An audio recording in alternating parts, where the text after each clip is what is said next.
It is a pleasure to introduce you all to Adam Wooldridge, CEO of Cobre. Where do we find the copper deposits of tomorrow? These deposits have long been discovered. Now we need to turn our attention to those difficult, unstable jurisdictions we've traditionally avoided, or we have to get better at looking undercover. We opted to look undercover, but in particular, we opted to look in a jurisdiction that's highly regarded as being one of the best globally for mining investment, and that's in Botswana. For the Canadian explorers in the room, it may interest you to see Botswana on par to several Canadian provinces in Africa for stability, as well as being on top of the Fraser Index in Africa. I'm Adam Wooldridge, CEO of Cobre Limited. Over the last 7 years, I've had the pleasure and the privilege of leading an exploration team that's been able to put together a belt-scale exploration opportunity in the Kalahari Copper Belt. To give you an idea of where we're working, this photograph from our Ngami camp really highlights the scale and the space of this African landscape. It also gives you an idea of the cover that we have to work through. Now, when we started pegging ground and exploring in the Kalahari Copper Belt, it was always regarded as having promising exploration potential.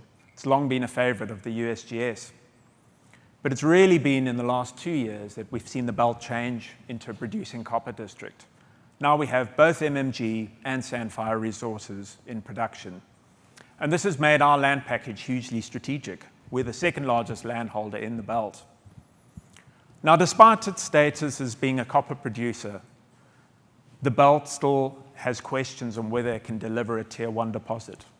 A Tier 1 deposit of the sort that a major would be interested in, like BHP. Over the next few slides, I'm going to show you where we believe those opportunities can occur and how Cobre is positioned to capture them. This is an illustration of the discovery history in the belt. There's 3 key take-homes from this slide. The first one is there's lots of copper in the belt. We've got over 7 million tons in resource category now.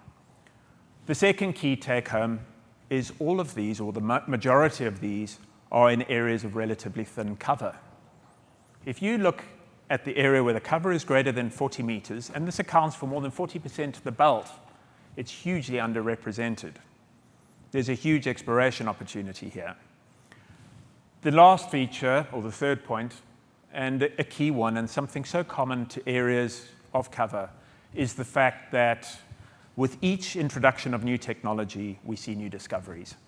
And the reason for that is each new technology results in better resolution of the underlying geology, better understanding of it, and better targeting.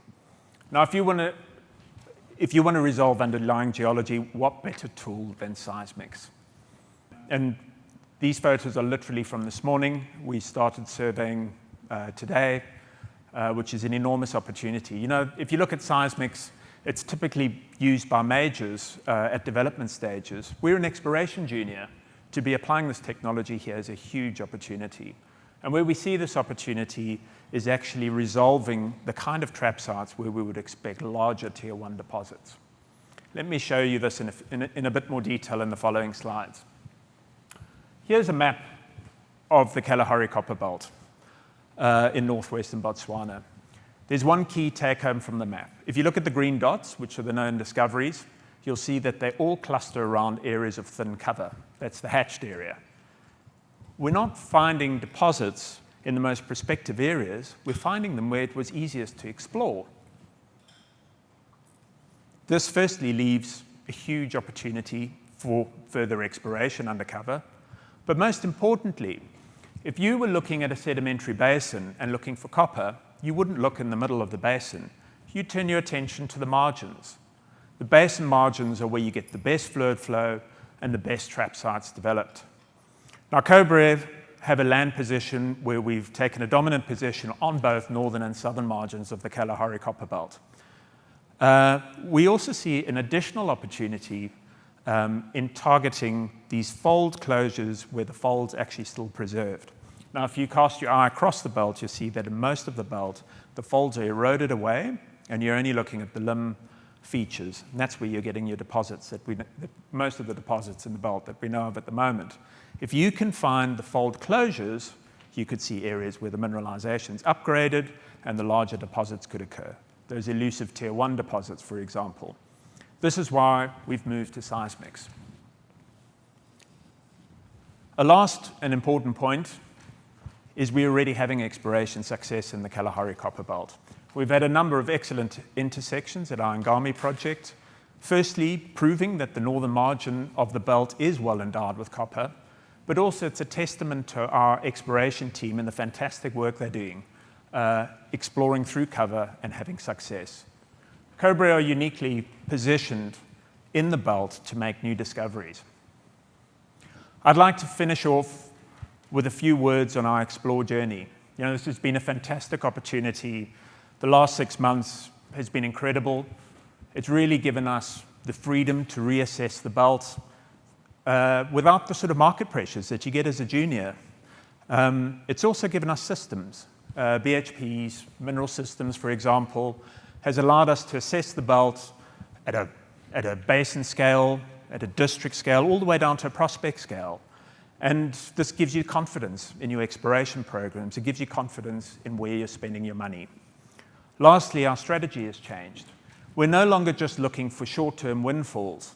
We're starting to look with a longer time horizon. We're looking to do sustainable exploration, the kind of exploration that finds tier 1 deposits.